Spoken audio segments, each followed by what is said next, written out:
মাধুরী তৃপ্তির নতুন ছবি মা বোন। বলিউডের চিরসবুজ অভিনেত্রী মাধুরী দীক্ষিত এবং যুগের উঠতি সেন্সেশন তৃপ্তি দিমনি ফের স্ক্রিন শেয়ার করতে চলেছেন তুমারি সুরু ছবি খ্যাত পরিচালক সুরেশ ত্রিবেদীর আগামী ছবি মা বোনে। সম্পর্কের জটিলতা আর আবেগকে হাস্যরসের মোড়কে গল্প বলবেন পরিচালক সুরেশ।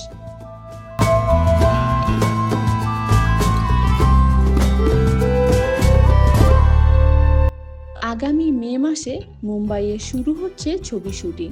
এ ছবি মুক্তি পাবে সরাসরি নেটফ্লিক্সে। ভারতীয় গণমাধ্যমের এক প্রতিবেদনে বলা হয়, মা বোন ছবির কেন্দ্রে রয়েছে এক মা মেয়ের সম্পর্ক, যাদের জটিল আবেগ এবং হাসির মুহূর্ত তুলে ধরা হবে চূড়ান্ত সংবেদনশীল আর বিনোদনমূলক ভঙ্গিতে।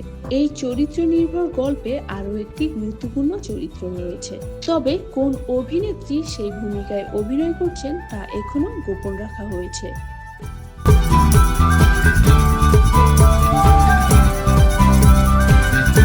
তবে এই ছবিতে এক গুরুত্বপূর্ণ চরিত্রে দেখা যাবে রবি কিষণকে এবং তার পাশাপাশি ডিজিটাল কন্টেন্ট ক্রিয়েটর ধর্ণা দুর্গা এই ছবির হাত ধরেই বলিউডে পা রাখছেন। সব মিলিয়ে দর্শকদের জন্য একেবারে চমক দেওয়ার মতো কম্বিনেশন কাস্ট। ছোটবেলা থেকেই মাধুরীর ভক্ত তৃপ্তি আগেই জানিয়েছিলেন মাধুরীর সঙ্গে কাজ করা তার জন্য স্বপ্ন পূরণের মতো। এই ছবি সেই ইচ্ছেকে সত্যি করলো। এর আগে ভুলভুলাইয়া 3-তে তার অভিনয় নিয়ে পরিচালক আনিস বাজমি বলেছেন, এই ছবিতে ও যা করছে তা দেখে সবাই চমকে যাবে।